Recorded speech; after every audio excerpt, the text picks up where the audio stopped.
Welcome back to the DFS Sweatshop. I am your host, the DFS Jerusalem. You can follow me, of course, on Twitter at DFS Jerusalem. Tonight, I'm going to be breaking down last night's 5-game slate of NBA action. There were actually 6 games on the docket, but for the DraftKings main, we had 5 games, and then we also had a smaller 2-game slate in the earlier. We're going to recap all of those games, but just wanted you to know I did not issue out a core 4 today because we know that in the DFS Sweatshop, what we do on 5-game slates or less, we stack. That's what we do. We're stacking. We don't give a fuck what nobody try to tell us, who nobody try to put us on, any particular plays, cherry picking from other teams. What we do on 5 games or less, we stack. And that's a really great way for us to get to the cash line. I did that tonight. A lot of spots had a really good night. 4 times my buy-in on FanDuel, tripled up my buy-in on DraftKings, so it was a profitable night for me, a profitable night for a lot of cats in the sweatshop, and that's a positive. That's something to play with tomorrow. Right now, we're up for the week, so we have some good core 4s, and we can roll these last couple of weeks into the All-Star break. And see, I want to help you get your bag right before the All-Star break. I want to help you get your bag right because I think it's going to be like a kind of an explosion, so to speak, of guys coming over from football that have just been watching, seeing what they can do to get into the NBA DFS, and now those guys are coming. So I want you to have your bankroll intact and ready to rock. So of course, any of those new guys that come over that want to get down with us, we will welcome them in, teach them the way, and I can tell you about how important it is to be a part of the DFS Sweatshop. Let's talk about a couple plays in particular from the day. We know there's certain laws that we just have in the sweatshop, certain things that we stick by. One of them is we attack Boston rebounding in basketball. We know that they are the 28th ranked team in the league rebounding the basketball, and they are one of the higher paced teams. So that means they're not very good at rebounding, but they shoot a lot. So that means the other team stands to really get a good bump in rebounding, which helps us with double doubles, which helps us with the counting defensive stats, putbacks, with all of that stuff helps, is a part of it. So we attack Boston rebounding the basketball. So funny thing is, guys is in a sweatshop like, man, the last couple times I rushed somebody against Boston, hoping to get the rebounding edge that you talk about. I really didn't see it. Well, you had the wrong guy. But tonight, there was only one dude that we needed to attack Boston rebounding the basketball, which is a sweatshop law. So we're in the sweatshop, we're kicking it up, we're chopping it up, we're talking all day, and so it comes out that Al Horford might play. So when we hear that Al Horford is questionable and might play, a lot of guys were like, man, maybe we should ease off of Drummond.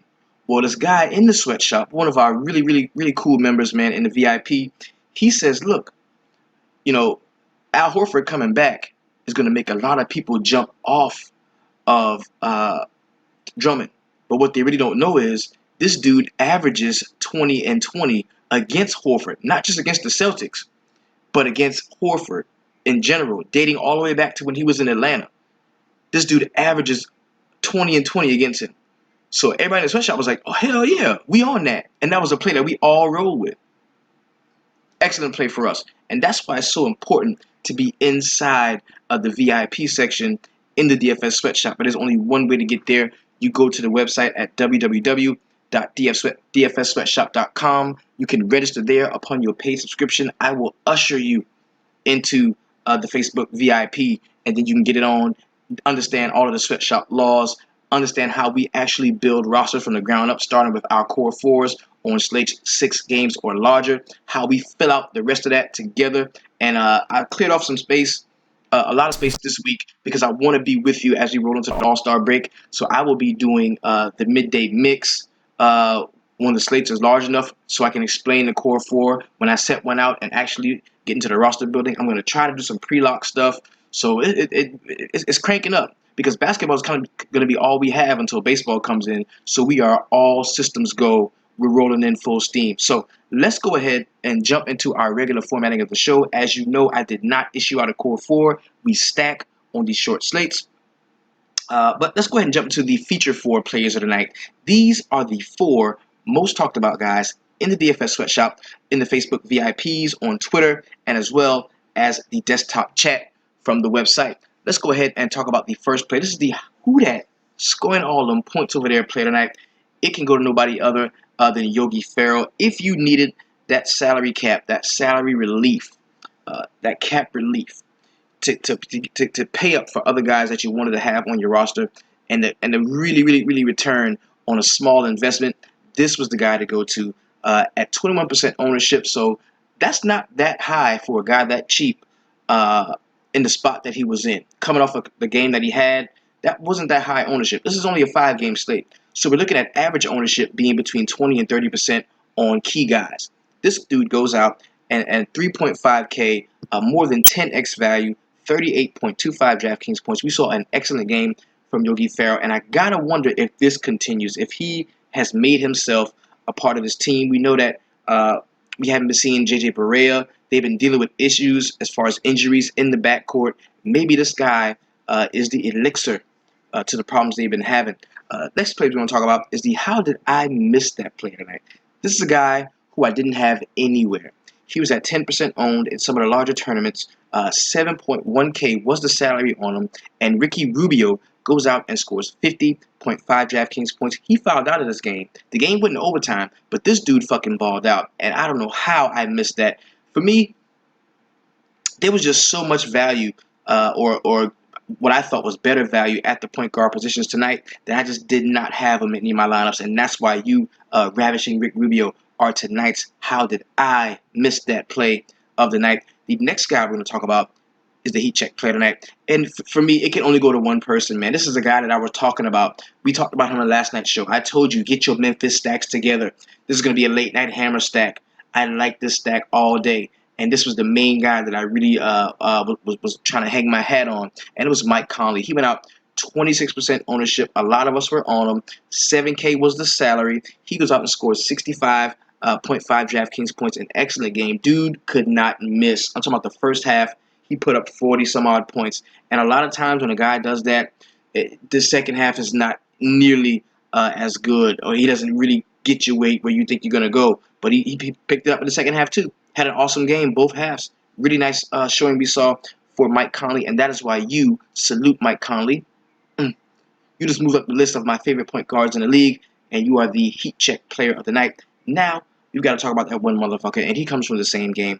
I'm not going to go too hard on this dude because he's old as fuck, and he used to be a Knick, and we already know he can't do too much of shit except rebound, but we would expect for you to at least score more points than your ownership, and for that, you a motherfucking snowflake, and you ran off on the plug tonight. You definitely did. At 19% ownership, I didn't have you anywhere. I didn't believe in you. I don't think you're a very good player, but apparently 19% of the people thought that you were going to be a good play. 5.9K was your salary. You stole that from us and went out and scored 13 DraftKings points. And for that, Tyson, Mr. Tyson Chandler, you're a motherfucking snowflake with your old snowflake ass. What happened to the 30 rebounds and 6-point games that we look for? What happened to that? You couldn't grab a board?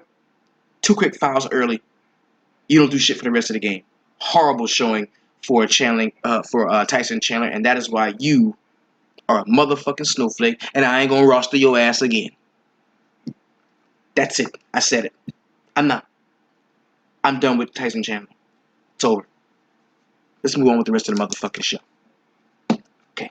Now, what we do at this point in the show is I go ahead and show you my very best DraftKings lineup.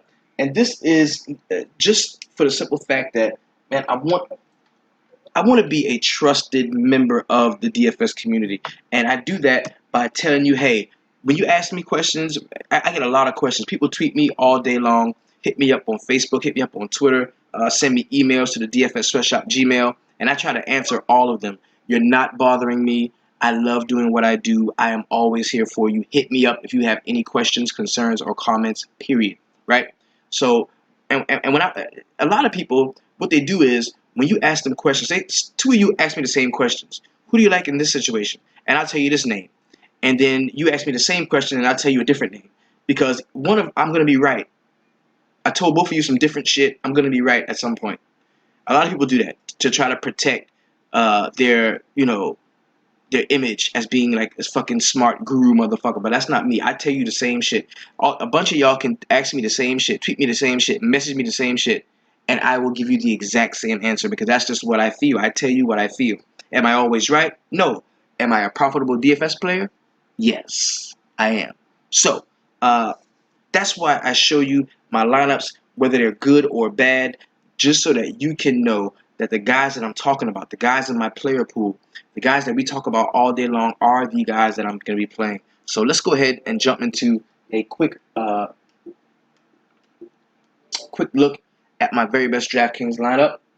It was a pretty good night. It could have been a lot better over on FanDuel had I not rostered Sean Kilpatrick with his old snowflake ass. But we get into that in a moment.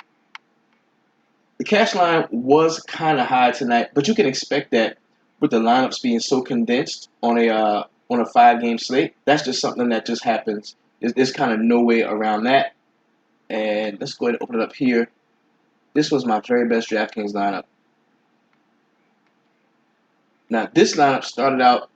As a matter of fact, the homie Kirk Cover, man, he hit me up today on Facebook, and he was like, "Yo, what do you think about this? What do you think about that?" So we kicking around ideas, just talking about different plays and stuff.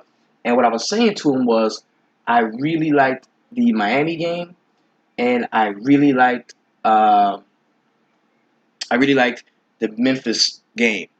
But I knew that it was going to be a lot of exposure to LeBron James. I didn't think Andre Drummond would be very high owned. I didn't think that. I knew nobody would be on Elfrid Payton, so I kind of changed this lineup around, and we ended up with Mike Conley scoring 65.5 DraftKings points. Seth Curry was that chalk play that a lot of us, had to have or thought we had to have in order to keep pace with the rest of the field, just because he's been playing so well lately and he was so cheap. Richard Jefferson was just a space saver, man. He was somebody I just put in there because once I did everything I wanted to do, I had 3K left, and I was going whoever was going to be starting in this game besides him, and between him and Channing Frye was a guy that I was going to kind of get in this lineup some way. I liked Elfrid Payton all day because I knew the ownership was going to be low on him. Andre Drummond was probably my favorite play on the slate aside from Mike Conley. We knew James Johnson was going to be a solid play at 39. He had 39 DraftKings points, and Wes Matthews to help out with that with the Dallas plays that I had in here. So this was a pretty good lineup, man. It was my best high-scoring DraftKings lineup, and it was at 337.75 DraftKings points. That was a really good one. I had quite a few lineups hit the 300 club tonight. Let's see. Where's my other stat?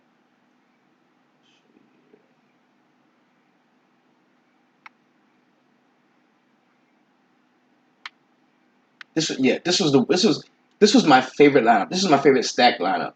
This was just a straight up. This was just a straight up Memphis stack. We had Mike Conley here, Zach Randolph was somebody who I really liked in this stack, as well as Marc Gasol.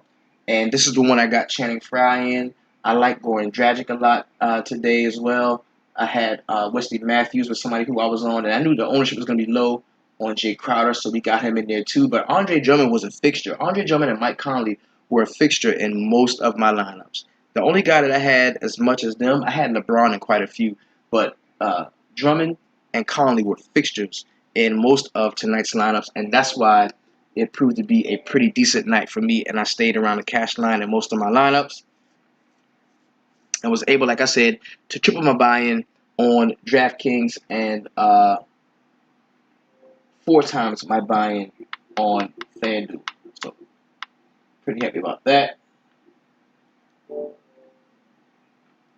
Okay, let's go ahead and pull up this.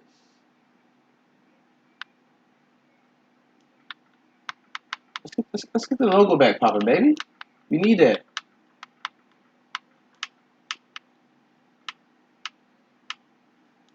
Ready? All right. So let's go ahead. At this point, we're going to jump into a quick recap of last night's games. And we do this because we've got to know what players are doing if we want to have a good read on what they're going to be doing going forward.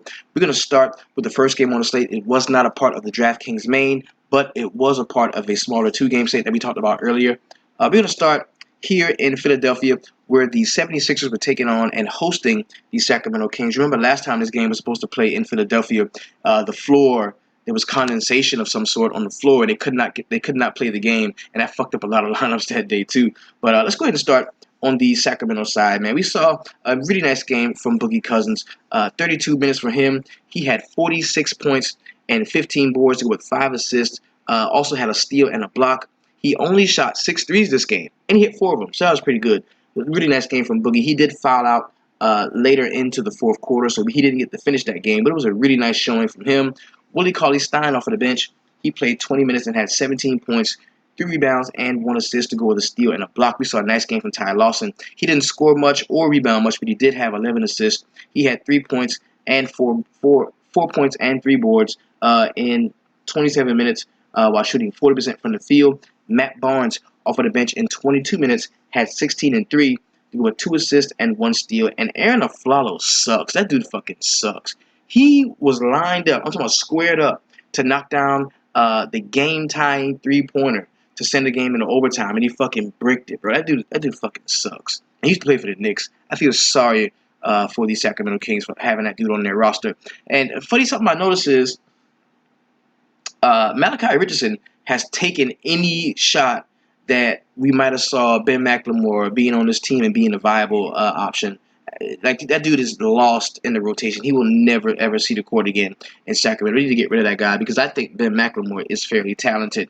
On the Philadelphia side, excellent game we saw for Robert Covington. 36 minutes for him. He led the team in those, had 23 points, 10 boards, 2 assists, and 4 steals while shooting 50% from the field. He hit 4 of 11 three-pointers. That could have been better, but he really had a nice game out. Didn't see much from Ersan Ilyasova. He played 22 minutes, and he had 10 points, 2 rebounds, 1 assist, and 1 steal while shooting 37% from the field. Dario Saric was actually a really nice play in this game. He had 27 minutes, 17 points, 5 boards, and 6 assists while shooting 72% from the field. Really nice game there. Gerald Henderson, in his 25 minutes off of the bench, had 15 and 2 with 4 assists and 2 steals. And he is a player that I normally just like. I just like his game. He has an old school game. I like the way he plays. Nick Stauskas, really nice game for him. He had 16 points, 1 assist, 1 steal, and 1 block in 28 minutes. That was really nice for his price point. And TJ McConnell almost doubled in 33 minutes. He had 9 points, 2 rebounds, 11 assists, and 2 steals. Pretty good game we saw from TJ McConnell. Next game we're going to talk about is the Miami Heat at home against the Brooklyn Nets. And you know what? Hassan Whiteside, oh man, what a tragic season this dude is having. What a tragic season Hassan Whiteside is having. This dude is stinking up the fucking court. We're going to start on the Brooklyn side. With Bojan Bogdanovic in 31 minutes had 16 and 6 with 1 assist. Pretty good game from him. TJ Booker had 13 points and 8 rebounds to go with 2 steals and 1 block. Trevor Booker had a really nice game in his time on the court. We saw a horrible game from Brook Lopez. It started out really good. The first quarter was really hot. He did play 30 minutes, but only had 14 points, 3 rebounds, 3 assists, and 1 steal to go with 2 blocks. He hit 0 of the 6 3-point shots that he took. Horrible game there from Brook Lopez. At that 6.5K, he was definitely a Snowflake of the Night candidate. Spencer Dinwiddie, 10 points, 5 boards, and 2 assists for him. Pretty decent game at the price point he was at. We saw a nice one from Isaiah Whitehead for his price point, 13 and 4, to go with 5 assists and 1 block. And Rondae Hollis-Jefferson, he played 22 minutes, only had 4 points, but he did have 11 boards, 2 assists, and 1 steal. Pretty decent game for him at that price point. Randy Foye got the start, and he stunk up the joint. In 21 minutes, he had 5 points and 4 rebounds. Horrible game from him, even at that very low price point. On the Miami side, we saw a nice one from Goran Dragic. 20 points, 3 rebounds, 8 assists, and 3 steals. And if you paid attention to the stack sheets, man, when we talked about, one of the best stacks to use, it was the point guard, shooting guard, and the forward. Josh Johnson was somebody who we were really high on, and all those guys play well. Johnson, 17 points, 4 rebounds, 5 assists, 2 steals, 3 blocks. Really nice game from him.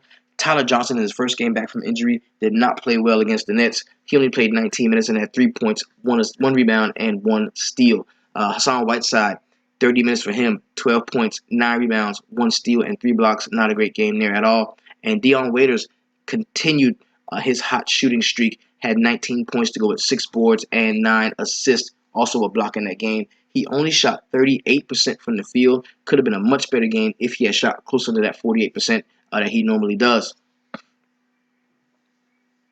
Next game we're going to talk about is the Minnesota Timberwolves at home against the Orlando Magic. And this is another case of a guy just not playing well down the stretch and being able to close games out or just play well enough to send games in overtime.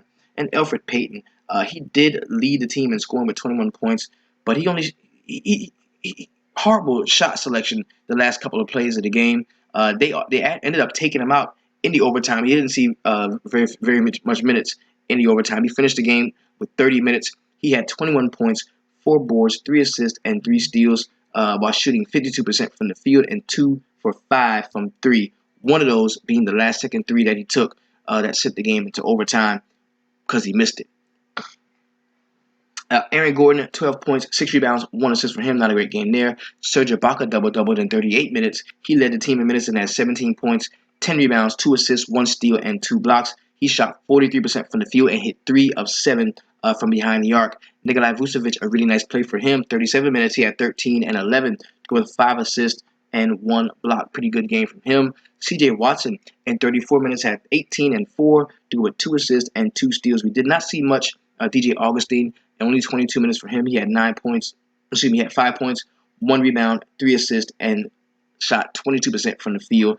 Evan Fournier, in his first game back, his game back from injury, he did have 9 points, 1 rebound, and 2 assists. Didn't play many minutes, only 22. You had to expect that. They're going to ease him back into the rotation slowly as he heals up from that injury. And Jeff Green, 10 points for him. He had 3 boards and 4 assists to go with 1 steal. Not a great game from him, but that was decent for the price point that he was at.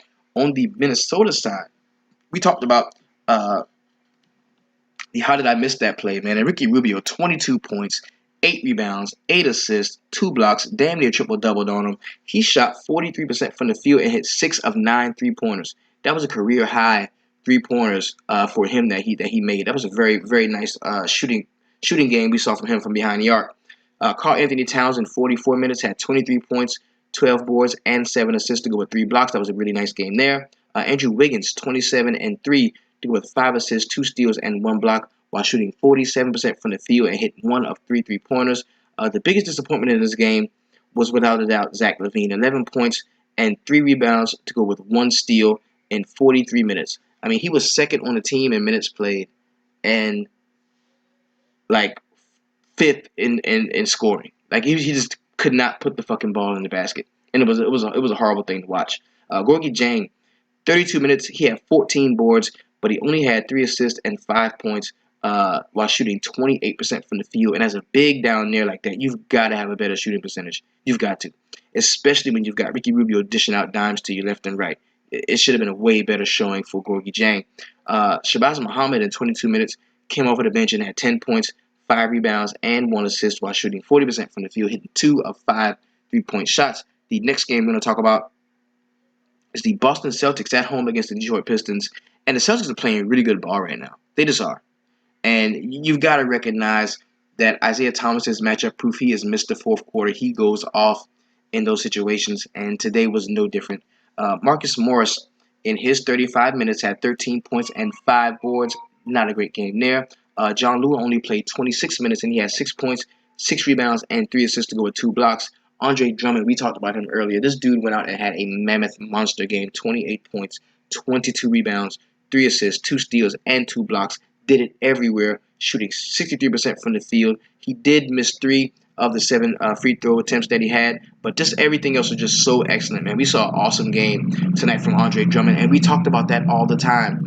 You can attack Boston rebounding the basketball. That is law. That's law. Just take it. That's law. Kentavious Caldwell-Pope in 35 minutes had 18 points, 3 rebounds, 3 assists, and 2 steals. Pretty nice game from him. We saw a nice game from Reggie Jackson before he left the game with foul trouble, I believe. He only played 28 minutes. He had 12 points, 2 rebounds, and 6 assists to go with 2 steals while shooting 33% from the field. Not a great shooting game for him at all. And Ish Smith picked up the slack for him in the 19 minutes. He had 12 points, 3 rebounds, and 2 assists to go with 2 blocks. On the Boston side, really nice game we saw from Jay Crowder. 21 points for him 8 rebounds, 1 steal, shooting 50% from the field, and he hit 4 of 6 3-point shots. Jonas Jerebko did get the start in place of Amir Johnson, and in 24 minutes he had 3 points, 10 boards, and shot 1 of 2 field goals. The one he did hit was a 3-pointer, so not a great game there. Al Horford, not a nice game from him, 13 and 6 to go with 6 assists and 2 blocks, shooting 60% from the field. And Isaiah Thomas dropped in 41 points. In 37 minutes, he had 41 points, didn't get a rebound, but he had 8 assists, 2 steals, and shot 47% from the field, hit 4 of 11 3-pointers. Marcus Smart, in his 30 minutes, had 13 and 5 to go with 8 assists. Pretty decent game we saw from Marcus Smart. And whenever we don't see Avery Bradley, Marcus Smart is definitely in play, especially while he's under 6K. Anytime they try to get him above 6K, I'm not fucking with him. While he's cheap, he's good. He's a good play. Next game we're going to talk about the Dallas Mavericks at home against the Cleveland Cavaliers. Did anybody see this coming? What the fuck is wrong with the Cavs? I know they have one of the worst benches. Well, when you think about how good the starters are in comparison to how bad the bench is, it's such an unbalanced, uneven team, and it's not going to work. There's no way that they can make another championship run with the guys that they have on the bench playing the way they are. I mean, no lead is safe. No lead the Cleveland Cavaliers have is safe once LeBron sits down, once Kyrie sits down, if Kevin Love can't play. Like, the lead that they may have is not safe. And God forbid they do fall behind as the starters. And there's no way that the bench can pull them out of any hole that they may put themselves in. Pretty nice game we saw from LeBron James in 37 minutes. He had 23 points, 9 rebounds, 9 assists, damn near triple-double, 2 steals. And I was kind of upset about this because he did not go down with the ship. Like, it was 4 minutes left in the game. They were down 18, and they sitting on the bench. Like, fuck it, we already lost. And that's kind of whack. That's kind of whack. I wouldn't imagine them doing that, at home. But they were in Dallas, so maybe they was like, fuck it. Not a great showing there from LeBron James, the king. Richard Jefferson, 24 minutes. He started in place of Kevin Love. He had 11 points and 3 boards to go with a block, shooting 80% from the field. That was a decent game for that minimum salary. Tristan Thompson was shit tonight. Horrible game from him. Did not score a fucking point. Did not attempt a fucking shot. Not even a free throw. This dude did nothing and played 25 minutes and just grabbed 8 boards and sat his sorry ass down. What a bum. Horrible player.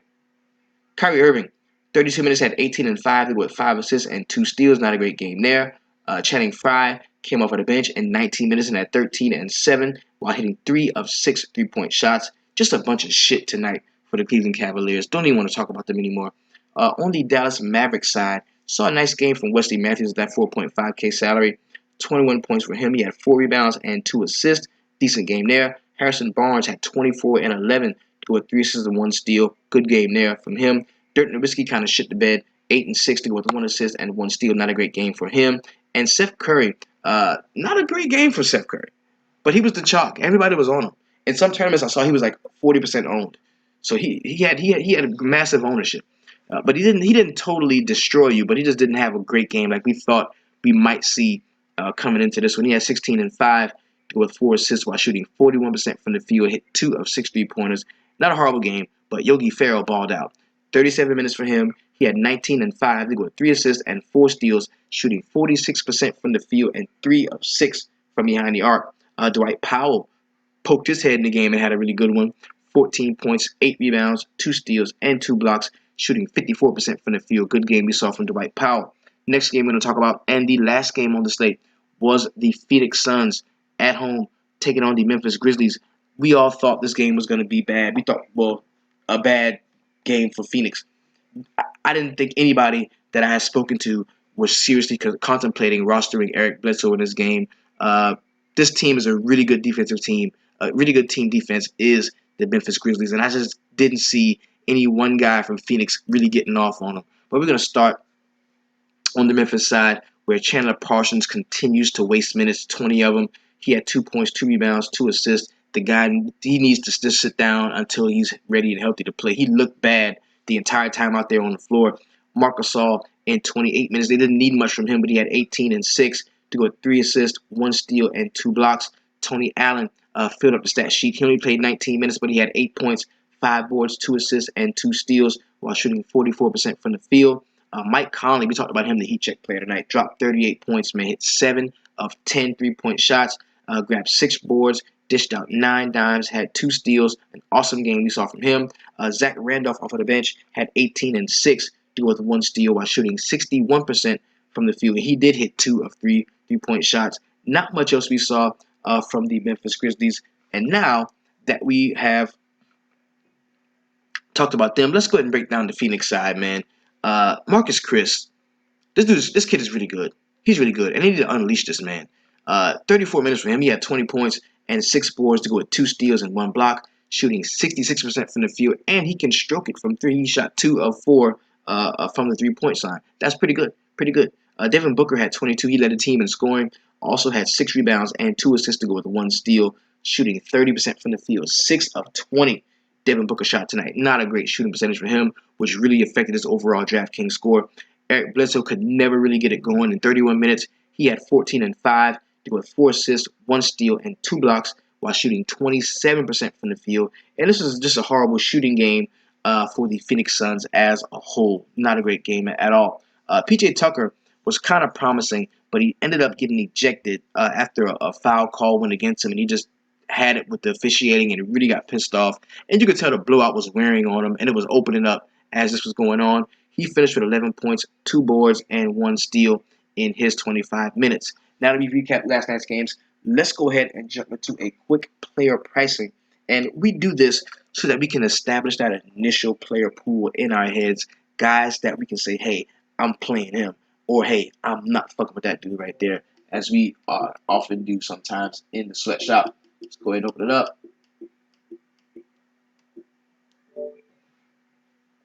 And what this is a process, and it's a step-by-step joint. What I would wish that you would do is, by the time we get this figured out, as far as our player pool is concerned, this is where you're going to be getting your core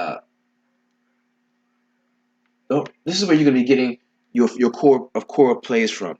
You're going to make a player pool in your head, write it down, whatever you got to do, and you extract your core 4 plays from there.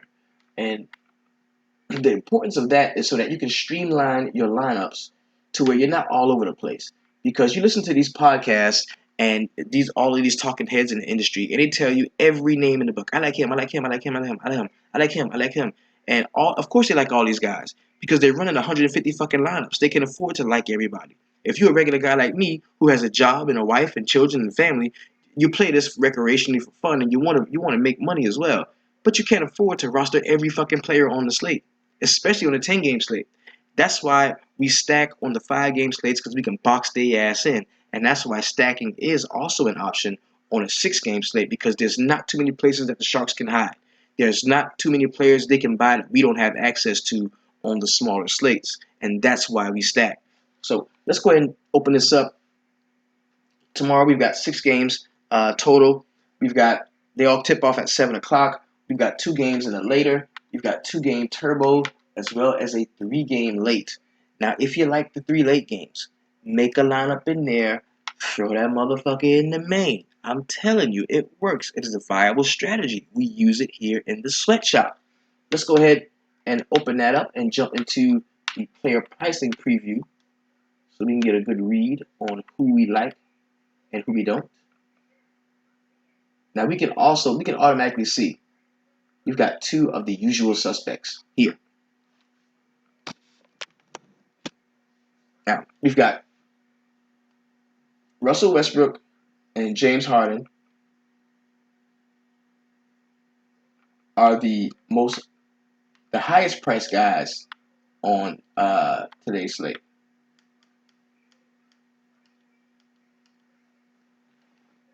Normally, I would tell you, I'm not paying for that. That's too much. I can't do it. But on a 6-game slate, which is very close to those 5-game and 4-game stack slates, I think Russell Westbrook is definitely in play for 2 reasons. Number one, there's not too many places we can go. It's only 6 games. We can't just X off everybody. There's some cats that we've got to give consideration to. And this guy being probably one of the most prolific scorers in the game today, is somebody that we can definitely look to. Now, the next reason why he's in play for me is because he's going up against the San Antonio Spurs in San Antonio. And a lot of folks are not going to want to take a chance at rostering a guy against the San Antonio Spurs. They're scared of the pop defense. They're scared of the Spurs team defense. And I think Westbrook is going to go a lot less owned than he should be tomorrow. And for that reason, as a tournament player, I look for those contrarian plays that I think may give me an edge and take me a little bit further than the next person. So I do like Russell Westbrook tomorrow. If I had to choose between him and Harden, I would go Westbrook. Uh, Harden is probably going to be way more owned tomorrow than Westbrook, and for good reason. For good reason. I mean, the dude just dropped 97 points, but I think that there's a better chance that this game blows out. So I don't like Harden as much as I like Westbrook tomorrow, but I will have some Harden only because it's a 6-game slate. DeMarcus Cousins is definitely in play for me at 11.2. This is the third-ranked DVP against the power forward center position, but it's Boogie. And Boogie is one of those talents, man, that you can roster under any circumstances. So coming off a back-to-back, I don't think the ownership is going to be as high on him. Plus, people are going to be paying up for Harden. People are going to chase Anthony Davis. People, of course, are going to attack the New York Knicks with John Wall, who I like tomorrow. So I think the ownership on Boogie is a lot lower than it should be tomorrow. Him and Russell Westbrook are two guys I don't think is going to be very highly owned out of all the studs. Anthony Davis here at 10.5. He's in play, but not for me. I won't be rostering him. I'm not taking a chance. I'm not going to invest 10.5K into somebody who may not play the entire game. I know he played the last 2 games, but that's just I've got a history with Anthony Davis. When I roster him, he gets hurt, and I care about him as a person. I don't want him to get hurt, so I won't be rostering his ass tomorrow. John Wall at 10K. The price is up on him. That's a nice price for John Wall, and actually. Brandon James is the better defender than Derrick Rose. And if they put Courtney Lee on John Wall, he could make it a little tougher for him to get off tomorrow. So that does deserve some more consideration when I think about if I want to take a shot on John Wall tomorrow. He's probably the only guy out of the top 3 point guards that I feel the strongest against rostering. Because I think Harden can have a good game. I think Westbrook can have a good game. But Wall at 10K is a tough sell for me. The one thing that I do like about it, well, 2 things is they're playing the Knicks and the Knicks suck. And number 2, the game is at home. It's in Washington. He plays very well at home, so he will get some consideration from me. But he's not one of my top point guard plays on the slate. Nikola Jokic is out. We know that Kawhi Leonard is in play for me at 8.8. Dame Lillard, I love Dame Lillard for the simple fact that they played this game in Charlotte a week ago. My wife and I went to this game. Got to see Dame Lillard in person. He's a really good, really spectacular point guard talent. I think he wants to beat them. I think he wants to play very well at home at the Motor Center. I know it's the 5th-ranked DVP against point guards, but the price is down on him. He's 8.7K at home. I like Damian Lillard tomorrow. One of my favorite point guard plays on the slate. Kyle Lowry is also somebody else I'm going to be looking to at 8.6. And we didn't see the usage on him that we thought we were going to see with DeMar DeRozan out, because usually, guys are a tandem, and one of them gets taken off of the court, while the other guy usually assumes some of that usage. That's not what we saw while DeMar DeRozan was there. It seemed like he was lost without his teammate, and he wanted to play with his teammate. And I think that these guys, he is better when both of them are on the floor together. So I do like Kyle Lowry tomorrow now that DeMar DeRozan is back. Kemba Walker, 7.9K, is in play for me. But just because we know the Portland Trailblazers, man, they're a pace-up team, don't play very good defense. We've got kind of a revenge narrative going here with Nick Batum returning to Portland, the team that he played with for a few years. So I think that's going to be a part of it. And when I like Kemba and I like Nick Batum, I roll with them. I just do, even if they're away from the Beehive. DeMar DeRozan at 7.8K, he's in play. But if I had to go anywhere in that game, that's not where I would go. I would go Lowry over DeRozan, especially for the price point. Drew Holiday is in play at 7.7. I like him tomorrow. CJ McCollum is definitely in play at 7.6. Carmelo Anthony, I think, is going to be a really nice play. Going up against Otto Porter, who's a fairly decent defender, but Carmelo has been shooting the lights out lately. He's been playing very well. I think we can look to him, especially since Kristaps is not really at 100%. He's just not. I like Carmelo tomorrow. Nicholas Batum, of course, is in play for me at 7.4. Brad Beal is a no. LaMarcus Aldridge is in play for me. Markieff Morris, yes, definitely at 6.6. I like Markieff Morris. Mason Plumlee is definitely in play for me. We can attack Charlotte rebounding the basketball as well. They are very weak around the bigs, especially if we know we're not going to see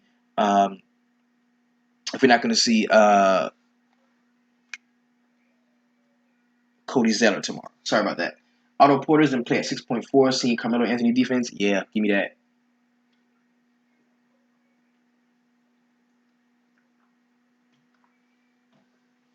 Gallinari is a play I do like at 6.3 against the LA Lakers. Now Porzingis, the thing that's one that makes me take a shot at Porzingis tomorrow, even though I don't think he's at 100%. I did see him play, and he was moving better. And the price is just so cheap on this dude. Like he don't have to do shit to make value, and he hasn't been making value lately. At some point, it's got to change. It may be tomorrow. 6.2K is a really modest price on a guy with that much talent. If his jump shot is working, he grabs a few rebounds, he can, make value easily without expending that much energy or maybe getting himself re-aggravating an injury that he had. Terrence Jones, 6K is a no for me. Anthony Davis is healthy, so there's no need for Terrence Jones. Derrick Rose is questionable. He probably will not play tomorrow. Martin Gortat is in play at 5.8. I like him.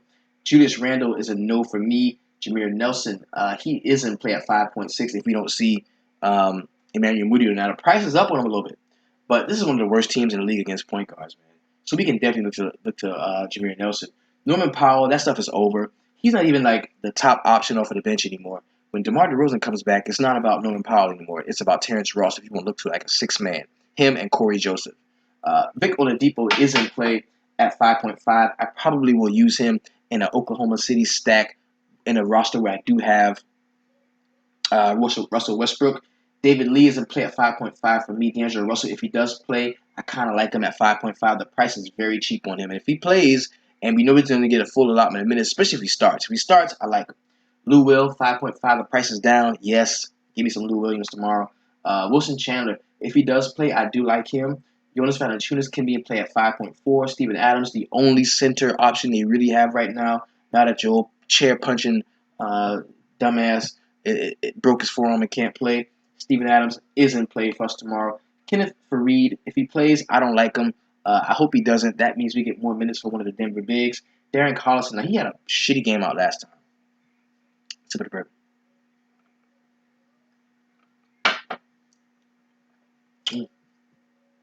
He had a really bad game out last time.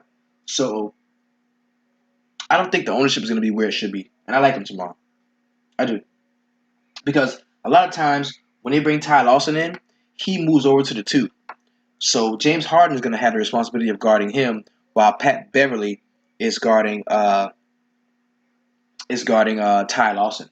So I do like Darren Collison tomorrow. I think he's going to be a really nice, sneaky contrarian play. I don't think a lot of people are going to be on him, and I think we can use him tomorrow. Eric Gordon at 5.2. If you may think this game will get out of hand, he is a very good play. I like him also. Tyreke Evans had a shitty game out last time. Could have a much better one. 5.2 is the price on him. That's not very expensive. I can work with that. MKG is a no for me. Will Barton is in play. Brandon Jennings, if you get the start, you got to fire him up. 5.1, that's a good price for a starting point guard. Patrick Beverly has been underwhelming lately, but against the Sacramento Kings, I can see him having a nice bounce-back game. He is in play. Trevor Ariza, same situation. Didn't have a really great game out last time. Could very well do so tonight. I like him. Ryan Anderson is a no for me. I just don't like Ryan Anderson against the Sacramento Kings. Cody Zeller, if he does play, I don't like him. I'd rather take Plumlee in the same game. Paul Gasol is out. We know that. Yusuf Nurkic is a no for me. Marvin Williams is a really nice play, I think, at 4.9K. He can definitely return value for us. Jordan Clarkson does deserve consideration at 4.8, as does Gary Harris. And Clint Capella is in play for me tomorrow. Evan Turner, man, he has been lighting it up recently, and he's getting a ton of run. Man. I like him. 4.7K. Sign me up. Al-Farouq Amino, 4.5. Yes. Courtney Lee, no for me. Emmanuel Mudiay, if he does play, I don't like him unless he starts. Brandon Ingram is a no for me. Garrett Temple is a no for me. Terrence Ross, yes, at 4.1. I like him to come off of the bench.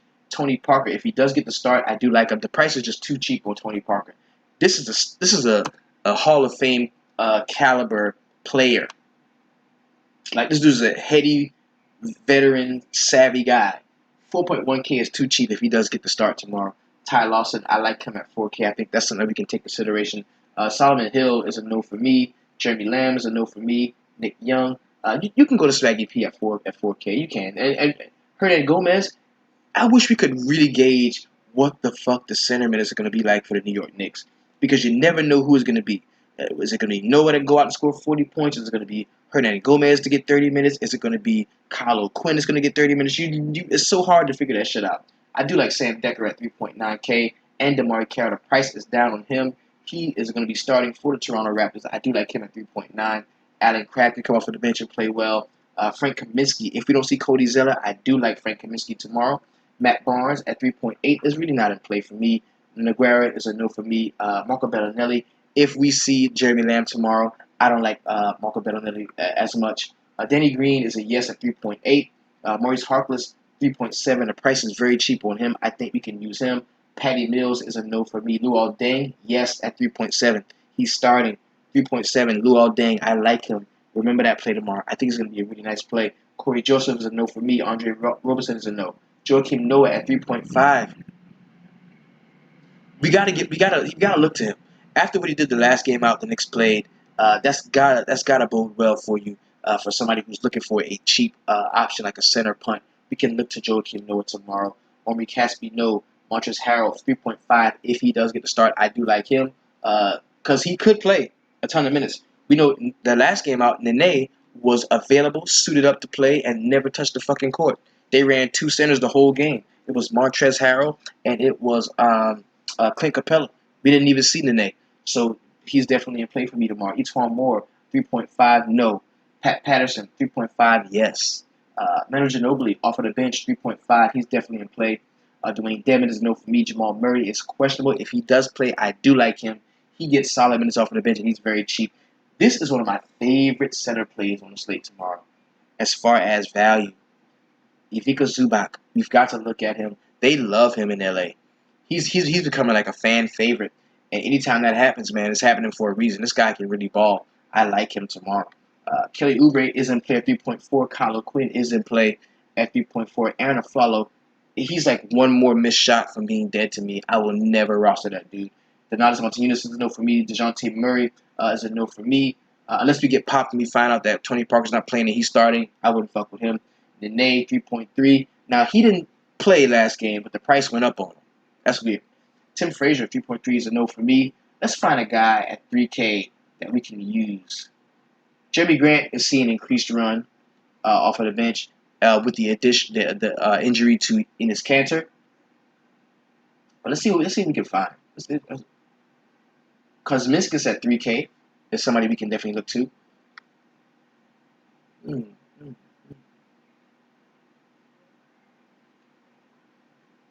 There's not much, of course.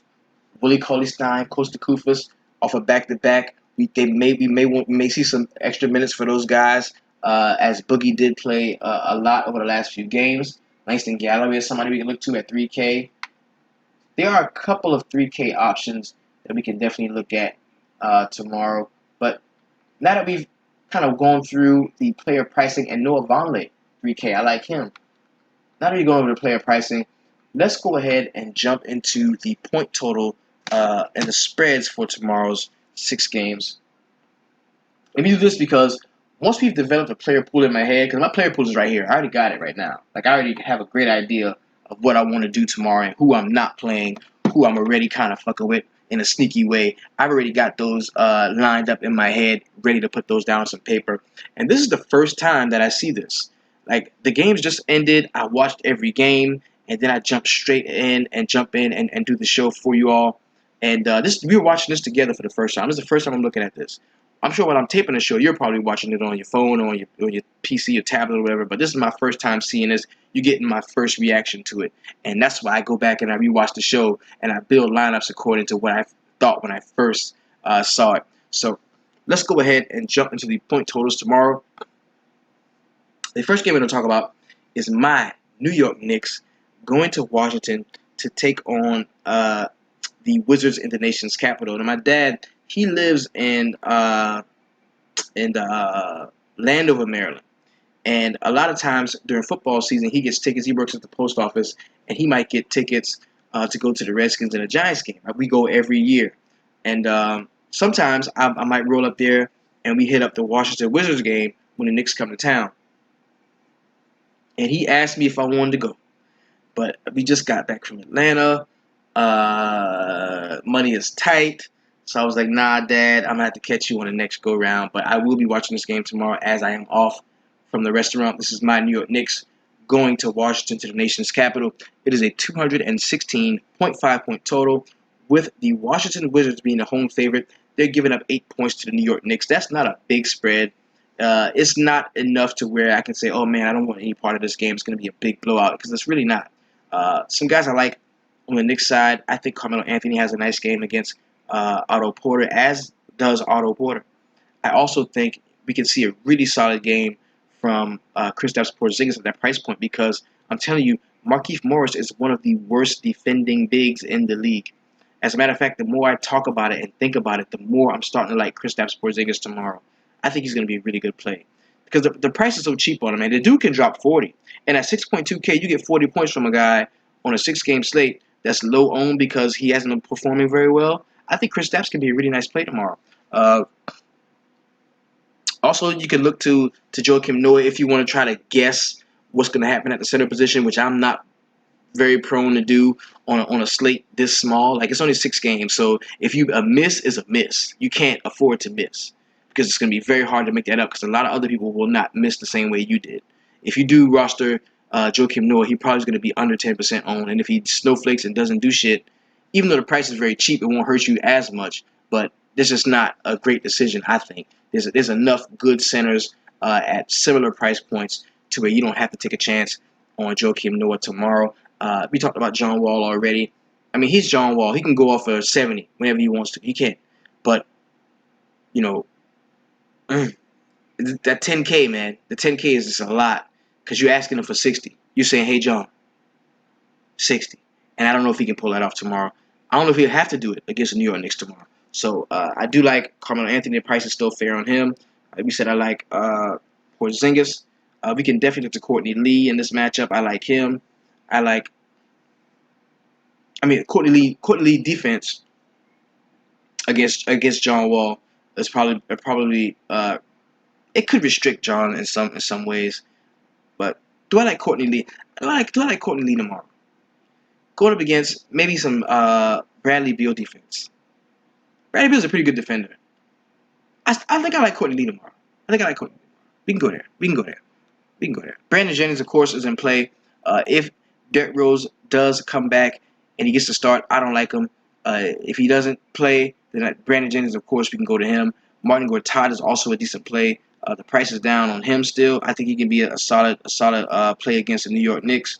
On the next game we're talking about is the New Orleans Pelicans going to Toronto, to the Air Canada Center, taking on the Toronto Raptors. This is a 215-point total, with the Toronto Raptors giving up 7.5 points. Now, there's a few times during the year where I can tell you to fire up Lowry and DeRozan. Now is not one of those times, I don't think. I think Lowry is the way to go in this game. I like Valanciunas in this game. I think DeMarre Carroll can be a solid play. Off of the bench, Terrence Ross is somebody who I like. If you like team guys on the other side, I can agree with you on Jrue Holiday. The price still has not caught up to his recent production. We can look to him. Tyreke Evans, if you want to be contrarian, is a nice play at 5.2. Anthony Davis, of course you can play Anthony Davis. I'm just not, because I'm not going to invest 10.5K in somebody that may not finish the entire game, or just give me 28 minutes because he dove in the stands and bumped his knee. I'm good on that. Next game I'm going to talk about is the Sacramento Kings going to Houston to take on the Rockets. This is a 224.5 point total, the highest point total so far on the slate, with the Houston Rockets giving up 11.5 points. Yes, the Sacramento Kings are a road dog. This does not bode well for them. This game could definitely blow out. And for that reason, I will have more exposure to Russell Westbrook than I will James Harden. But if the game blows out, I'm sure he has a huge hand in it, but I just don't know if I'm going to see a 70-point game from James Harden if I have to see that tomorrow. Because if I'm going to pay that much and get a piece of this game, I'm gonna pay up to a guy that I think is gonna be on the court for most of the time. That's probably gonna be Boogie. If the game is close enough, you're gonna see a lot more Boogie. So this is a tough game to call. It's a very tough game to call. Some cheaper options I like Sacramento side. I like Darren Collison to bounce back tomorrow. Uh, I think Patrick Beverly can be a decent play tomorrow. The price is still down on him. Clint Capella, the man in the middle, can be a good one. If you want to go super cheap, and you're talking about Sam Decker, you're talking about maybe Eric Gordon off of the bench could be a solid play here. There's a ton of plays on the Houston side that I do like, but it's just hard, man. It's a tough pill to swallow, especially coming off of that horrible game he just had. That might be motivation for him to play well. I'm not sure, but 97 points, then 37 points, like, that's just hard to swallow, man, for the 12.3K, 12.2K. I don't know if I'm going to be rolling much harder tomorrow.